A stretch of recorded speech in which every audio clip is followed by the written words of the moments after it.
Kadambari silks లో కళ్యాణ గమనీయం cell మార్చి 6 నుండి 19 వరకు ప్రతి 15,000 బ్రైడల్ సారీస్ కొనుగోలుపై ఒక గోల్డ్ కాయిన్.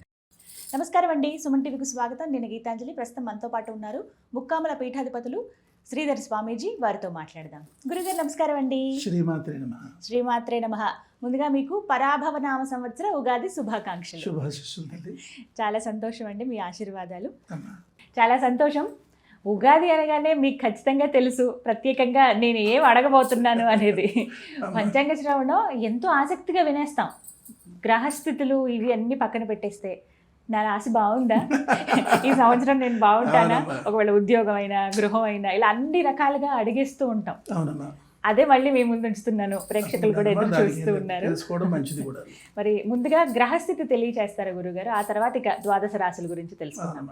శని ప్రభావం ప్రధానంగా తీసుకుంటే మనకి శని మీన రాశిలో ఉన్నాడు. దీని వలన కుంభరాశి వారికి, మీనరాశి వారికి, మేషరాశి వారికి, ఈ 3 రాశుల వారికి కూడా ఏలినాటి శని ప్రభావం కనబడుతుంది. ఈ 3 రాశుల వారు కూడా ఇబ్బంది. ఇంటా బయట అపకీర్తి, నిందల పాలు కావడం, రావాల్సిన దగ్గర డబ్బు రాకపోవడం, ఇవ్వాల్సిన దగ్గర ఒత్తిళ్ళు, అకాల భోజనం, అకాల నిద్ర, అకారణ విరోధాలు, ఈ విధంగా ఉంటుంది. సింహరాశి వాళ్ళకి అష్టమ స్థానం అవుతుంది. ఈ యొక్క అష్టమ శని ప్రభావం చేత ఏంటంటే ఆకస్మిక ప్రమాదాలు, ప్రాణభయం, అధిక ఖర్చులు వంటి ప్రభావాలు ప్రధానంగా ఎదుర్కొంటారు. అలాగే ధనుసు రాశి వారికి అర్ధాష్టమ శని నడుస్తుంది. దీనివల్ల ఏంటి అపకీర్తి, ఆర్థిక సమస్యలు, అనారోగ్యం ఇత్యాదులన్నీ కూడా ఉంటాయి. ప్రధానంగా ఈ 5 రాశులు శని పీడ వలన అధికమైన ఇబ్బందులు పడాల్సిన పరిస్థితి ఉంటుంది. ఇక తర్వాత అదేవిధంగా గురు సంచారాన్ని బట్టి కూడా మనకి ప్రభావం ఉంటుంది. రాహుకేతు గ్రహ ప్రభావాన్ని బట్టి కూడా ఈ యొక్క ప్రభావం అనేది ఉంటుంది. అయితే ఏంటంటే అవన్నీ వివరించుకుంటూ పోతే కొంచెం క్లమ్జీగా ఉంటుంది సబ్జెక్ట్. అంచేత ఎటువంటి ప్రభావాలు ఏ రాశి వాళ్ళు ఎదుర్కొంటున్నారు అనేది మనం తెలుసుకుంటూ ముందుకు వెళ్ళిపోతే తప్పకుండా కొంచెం మనకు సులభంగా ఉంటుంది. మాట్లాడుకుంటే బాగుంటుంది. గురుగారు, మరి ఈ పరాభవ నామ సంవత్సరంలో మేషరాశి వారి జాతక ఫలితాలు ఏ విధంగా ఉన్నాయో తెలియచేస్తారా? తప్పకుండానమ్మా. మేషరాశి వారికి ఏలినాడు శని ఉంది.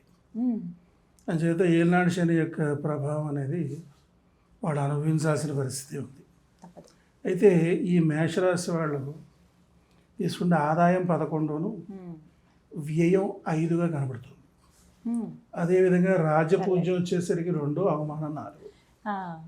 ఇక గోచార దోషాలని బట్టి తీసుకున్నట్టయితే కనుక వీళ్ళకి ప్రధానంగా మానసిక అశాంతి, శారీరక శ్రమ, అనారోగ్య సమస్యలు ఇత్యాదులన్నీ కూడా చాలా ఇబ్బంది పెట్టేదానికి అవకాశం ఉంటుంది. ఈ రాజకీయ నాయకులు కూడా నిందల పాలు కావాల్సినటువంటి పరిస్థితి ఉంటుంది. ఎంత జాగ్రత్తగా ఉన్నా సరే ఏదో ఒక విధంగా వాళ్ళు అపకీర్తి పాలయ్యి మరి ఇబ్బందులు పడే పరిస్థితి కనపడుతుంది. అలాగే వ్యవసాయదారులు తీసుకున్నా సరే వాళ్ళకి లాభసాటిగా పంట దిగుబడి అనేది ఉండదు, నష్టపోవడం అనేది ఉంటుంది. వ్యాపారస్తుల పరిస్థితి కూడా మరి చెప్పాలంటే మరి వ్యాపారం సరైన డబ్బు లాభం కనబడదు. ఆ విధంగా వృధా ఖర్చులు అయిపోతుంటాయి. ఉద్యోగస్తులు కూడా ఏంటంటే ఉద్యోగ నష్టం రావడం కానీ, ఇక తర్వాత అదేవిధంగా ఉద్యోగంలో ప్రమోషన్స్ దగ్గరికి వచ్చినట్టు వచ్చి ఆగిపోవడం కానీ ఇట్లాంటి సమస్యలు వీళ్ళు ఎదుర్కొంటారు. ఇక వివాహ విషయంలో కూడా ఏంటంటే దగ్గరకు వచ్చి సంబంధాలు చెడిపోవడం అనేటువంటిది అధికంగా ఉంటాయి. ఇక తర్వాత అదేవిధంగా వ్యవసాయదారులు కూడా లాభసాటిగా చేతికి అందిన పంట నోటికి అందట్లేదు అనేటువంటి పరిస్థితి ఉంటుంది.